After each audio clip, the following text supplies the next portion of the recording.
ओम शांति। आज की डेट है 15 मार्च 2024।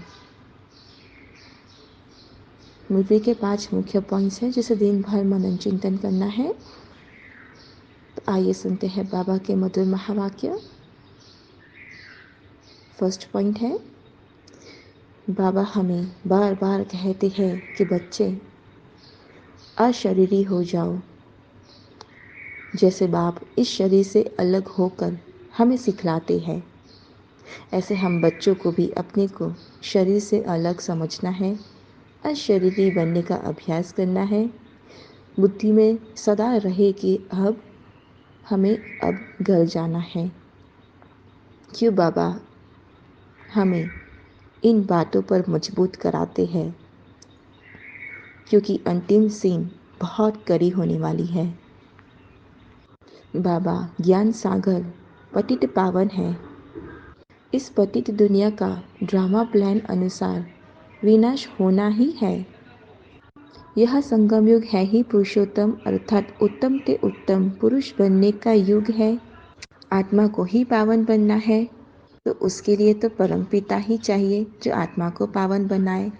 प्रजापिता, वह तो प्रजा सारी हो गई। प्रजा का पिता है ब्रह्मा, उनको कहेंगे ग्रेट ग्रेट ग्रैंडफादर, क्योंकि वह आदि देव है।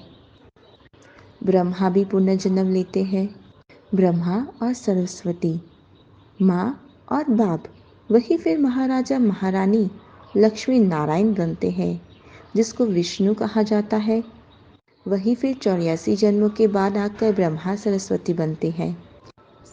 सरस्वती जगदम्बा, वह है सारे जगत की माँ। लौकिक माता तो हर एक के अपने अपने घर में बैठी है। वह है जगत की माँ जिसकी हम पूजा करते हैं।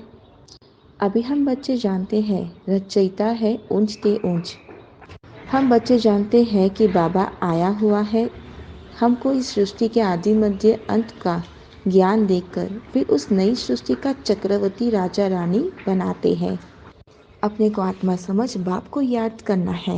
वही सर्वशक्तिमान पतित पावन है। गायन भी है ना, अंतकाल जो फलाना सिमरे, वल वल अर्थात गरी गरी ऐसी योनि में जाए। अब इस समय तुम जन्म तो लेते हो, परंतु कोई कुक्कर सुक्कर कुत्ते बिल्ली में जन्म नहीं लेंगे। इसलिए कहते हैं, इसलिए परमपिता परमात्मा ने कहा है कि अपने को आत्मा समझ बाबा को याद करो, तो अंत समय में भी हमें बाबा ही याद आए। पाप करते जाएंगे तो अंत समय में पाप याद आएंगे ना चाहते हुए भी। तो पुण्य आत्मा बनना है, वह तब बन पाएंगे जब बाबा को याद करेंगे। सेकंड पॉइंट है, ज्ञान चिता पर बैठना है, फिर विकारों में जाना नहीं है। बाप कहते हैं थर्ड फोर्थ से भी तुम जास्ती सुख भोगते हो। आधा कल्प के बाद भी तुम धनवान थे। कितने बड़े मंदिर आदि बनवाते हैं। जो बाप हमें देवता बनाते हैं, सुखधाम में ले जाते हैं, उनकी ही हम पूजा करते थे मंदिरों में।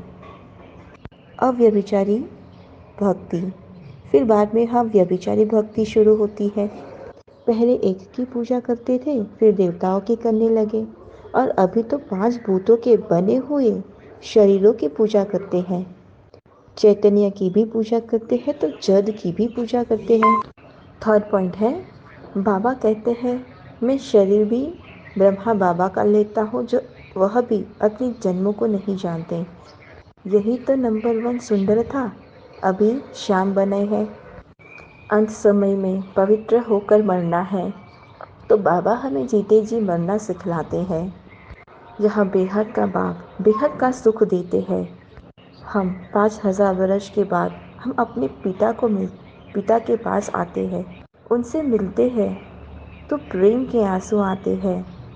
बाबा हमको इस पढ़ाई से गुलगुल बनाते हैं, तो बाबा कहने से ही रोमांच खड़े हो जाते हैं। ओहो, बाबा आया है, हम बच्चों की सर्विस में। थर्ड पॉइंट है, सच्चिद में रोने का नाम नहीं होता। यह तो कितना रोते हैं। सच्चिद में तो सब बाजा बजाते हैं, खुशी से शरीर छोड़ देते हैं। यह रस्म भी शुरू यहाँ से ही हुई है, क्योंकि हमें पता है कि अभी हमें घर जाना है, तो हम खुशी खुशी जाएंगे।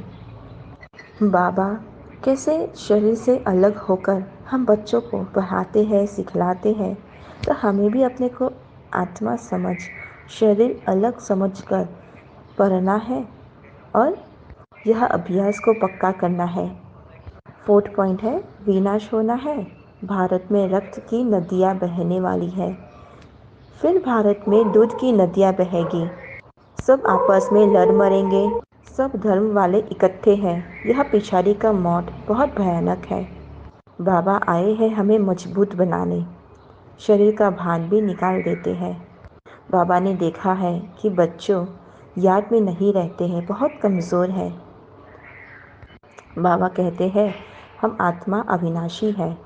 आत्मा कोई छोटी बड़ी नहीं होती है, सिर्फ आत्मा पतित से पावन और पावन से पतित बनती है। यही तो ड्रामा है। फिफ्थ पॉइंट है, सेवा में स्वच्छ बुद्धि, स्वच्छ वृत्ति और स्वच्छ कर्म सफलता का सहज आधार है।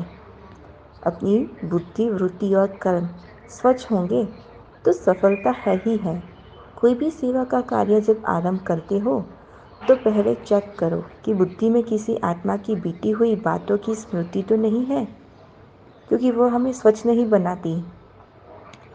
उसी वृत्ति दृष्टि से उनको देखना, उनसे बोलना, इससे संपूर्ण सफलता नहीं हो सकती।